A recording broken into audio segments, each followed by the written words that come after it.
ഇന്നൊരു ഗോബി മഞ്ചൂരിൻ്റെ റെസിപ്പിയാണ്. നല്ല അടിപൊളി ടേസ്റ്റാണ്. സിമ്പിളായിട്ട് വീട്ടിൽ തന്നെ ചെയ്തെടുക്കാം. അതിനായിട്ട് ഒരു കോളിഫ്ലവർ വൃത്തിയാക്കി അല്പനേരം ചൂടുവെള്ളത്തിൽ ഇട്ട് വയ്ക്കാം.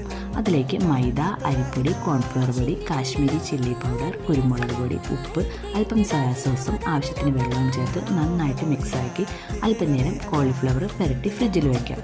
അതിനുശേഷം തിളച്ച എണ്ണയിലേക്കിട്ട് നന്നായിട്ട് ഫ്രൈ ചെയ്തെടുക്കാം. ആ പാനിൽ തന്നെ അല്പം എണ്ണ ചൂടാക്കി ഇഞ്ചി, വെളുത്തുള്ളി, ഒരു ചെറിയ സവാള, പച്ചമുളക് എല്ലാം നന്നായിട്ട് വഴറ്റിയെടുക്കാം. അതിനുശേഷം tomato sauce, soya sauce, red chilli sauce, അല്പം വിനാഗിരി, അല്പം പഞ്ചസാര, തിളച്ച ചൂടുവെള്ളം കൂടി ഒഴിച്ചിട്ട് നന്നായിട്ട് മിക്സാക്കി അതിലേക്ക് കോൺഫ്ലവർ പൊടി കലക്കി ഒഴിച്ച് അല്പനേരം തിളപ്പിക്കാം. ആവശ്യത്തിന് ഉപ്പും ചേർത്ത് അതിലേക്ക് വറുത്ത് വെച്ചിരിക്കുന്ന കോളിഫ്ലവർ ഇട്ട് നന്നായിട്ട് മിക്സ് ചെയ്യാം. സവാളയും ക്യാപ്സിക്കം ചേർത്ത് അല്പനേരം അടച്ചു വെച്ച് വേവിക്കാം.